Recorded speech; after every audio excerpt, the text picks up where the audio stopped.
मित्रांनो, माहिती आहे की मिथुन राशीचे लोक जाम चिडलेत आमच्यावर.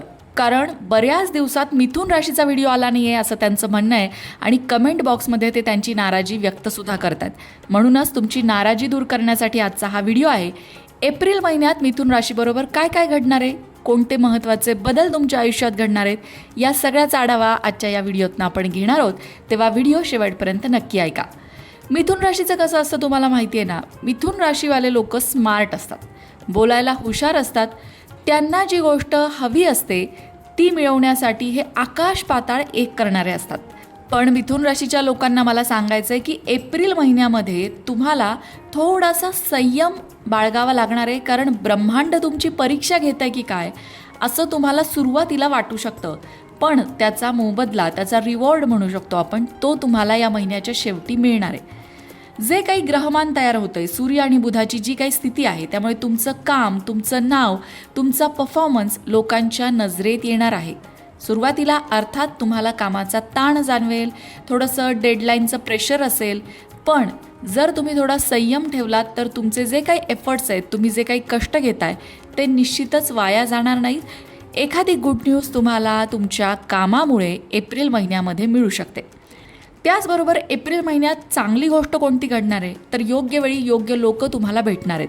कधी कधी असं होतं ना की आपलं काम एखाद्या ठिकाणी अचानक अडतंय आणि तिथे आपल्याला कुणाच्या तरी मार्गदर्शनाची गरज असते, किंवा अशा एखाद्या परिस्थितीमध्ये आपण अडकतो की त्यातून आपल्याला कुणीतरी बाहेर काढण्यासाठी एखादा योग्य सल्ला देण्याची गरज असते. तसं काहीसं तुमच्या बाबतीत एप्रिल महिन्यामध्ये घडू शकतं. त्यामुळे धीर आणि संयम ठेवायचा आहे. सगळ्यात महत्त्वाचं म्हणजे एप्रिल महिन्यामध्ये ओव्हर थिंकिंग करायचं नाही आहे. अतिविचार तुम्ही करणार आहात तो टाळायचा आहे. अतिविचार केल्यामुळे तुम्हाला थोडासा निर्णय घ्यायला त्रास होऊ शकतो. म्हणूनच अतिविचार करू नका आणि कुठल्याही घटनेवर लगेच रिॲक्शन देऊ नका. मिथुन राशीची लोकं पटकन रिॲक्ट होतात, बऱ्याचदा असं बघायला मिळतं आणि ते थोडंसं तुम्हाला या महिन्यात कंट्रोल करायचं आहे. आता बोलूया तुमच्या करिअरबद्दल. काम जास्त असेल अर्थात. एप्रिल महिन्यामध्ये तुमच्यावर कामाचा थोडासा तणाव असेल, प्रेशर असेल क्लायंटकडून, बॉसकडून. पण तुम्ही जर तुमची मेहनत पूर्ण लावली तर ती वाया जाणार नाही. तुम्हाला रिकग्निशन मिळेल, प्रमोशन, न्यू ऑपॉर्च्युनिटी, या गोष्टी तुम्हाला एप्रिल महिन्यामध्ये अनुभवायला येऊ शकतात. खास करून 15 एप्रिलनंतर तसं ग्रहमान अनुकूल आहे. तुम्ही जर कम्युनिकेशन, सेल्स, मीडिया, टीचिंग या क्षेत्रात असाल तर हा महिना तुमच्यासाठी गेम चेंजर ठरू शकतो, असे काहीसे संकेत ग्रहांकडून मिळत आहेत. आर्थिक स्थितीबद्दल बोलायचं झालं तर पैसे येणार आहेत पण खर्चही वाढणार आहे. त्यामुळे तुम्हाला दोन्हीचा बॅलन्स ठेवावा लागणार आहे.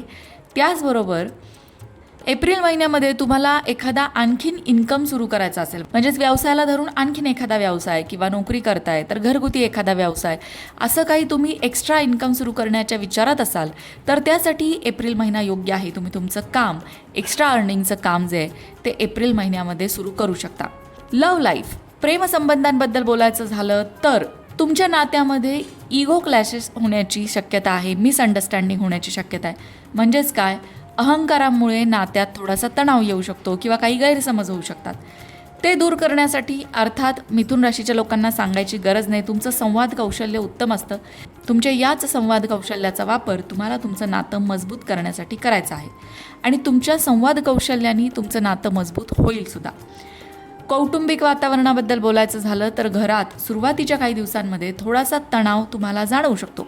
कुठल्याही मुद्द्यावरनं असेल, काही निर्णय घेणं असेल, काही महत्त्वाचे बदल घरात करणं असेल, या बाबतीतला तो तणाव तुम्हाला वाटू शकतो. पण नंतर वातावरण शांत होईल. मगाशी म्हटलं तसं इथे तुमचं संवाद कौशल्य खूप महत्त्वाचं ठरणार आहे.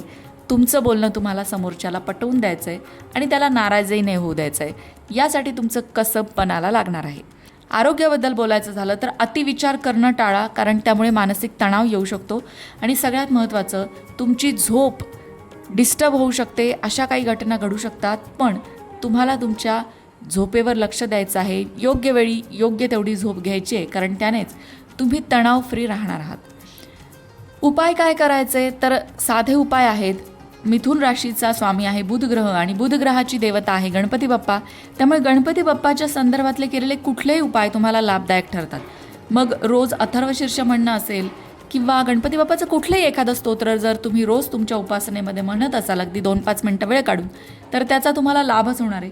त्याचबरोबर तुमचं कम्युनिकेशन स्किल चांगलं व्हावं. तुमच्या नोकरीच्या ठिकाणी, कुटुंबामध्ये किंवा कुठल्याही अशा क्षेत्रात आहात जिथे तुम्हाला बोलण्याची गरज पडते आहे, तिथे तुमचं संवाद कौशल्य उठून दिसावं, त्याचा तुम्हाला लाभ व्हावा असं तुम्हाला वाटत असेल तर बुधाचा जो मंत्र आहे तो रोज 21 वेळा म्हणा. तो मंत्र आहे ओम बुम बुधाय नमः. हा तो मंत्र आहे. त्याचबरोबर थोडंसं ध्यान, धारणा, मेडिटेशन, प्राणायाम या गोष्टी तुम्हाला लाभ देणार आहेत. शक्य असेल तर बुधवारच्या दिवशी विद्यार्थ्यांना काही शैक्षणिक साहित्याचं दान तुम्हाला करणं शक्य झालं तर ते नक्की करा. कारण यामुळे तुमची जी मानसिक स्थिती आहे, गोंधळाची मानसिक स्थिती किंवा तुमचं नशीब साथ देत नाही असं तुम्हाला वाटत असेल तर त्या गोष्टींवर हा उपाय फायदेशीर ठरू शकतो. हा महिना तुम्हाला नक्कीच शिकवणार आहे पेशन्स ठेवायला, अर्थात धैर्य ठेवायला, त्याचबरोबर स्मार्ट वर्क करायला, तणाव मॅनेज करायला सुद्धा हा महिना तुम्हाला शिकवणार आहे. अर्थात प्रगती आहे, यश आहे, पण त्यासाठी तुम्हाला धैर्य ठेवावं लागणार आहे. मिथुन राशीचा एप्रिल महिन्याचा सुरुवातीचा काळ थोडासा संघर्षाचा असला तरी शेवटचा काळ लाभ देणारा असणार आहे. मित्रांनो, आता यानंतर कुठल्या राशीचं राशी भविष्य ऐकायला तुम्हाला आवडेल कमेंट करून नक्की सांगा. मंडळी, वास्तुशास्त्र, ज्योतिषशास्त्र, अंकशास्त्र यासारख्या विषयांवर तुमच्या मनात काही शंका असतील तर त्या कमेंट बॉक्समध्ये नक्की विचारा. तुमच्या प्रश्नांची उत्तरं घेऊन येण्याचा प्रयत्न आम्ही नक्कीच करू. त्याचबरोबर आणखीन कोणत्या विषयांवरचे व्हिडिओ तुम्हाला ऐकायला आवडतील ते सुद्धा कमेंट करून सांगा. म्हणजे तुम्हाला हव्या असणाऱ्या विषयांवर सुद्धा व्हिडिओ घेऊन आम्ही येऊ. अशाच प्रकारच्या माहितीपूर्ण व्हिडिओंसाठी लोकमत भक्ती चॅनलला सबस्क्राईब करा आणि बेल आयकॉनवर सुद्धा क्लिक करा. म्हणजे आमच्या नवनवीन व्हिडिओचं नोटिफिकेशन तुम्हाला मिळत राहील. तसंच योग्य आध्यात्मिक मार्गदर्शनासाठी लोकमत भक्तीच्या फेसबुक पेजला फॉलो करायला विसरू नका.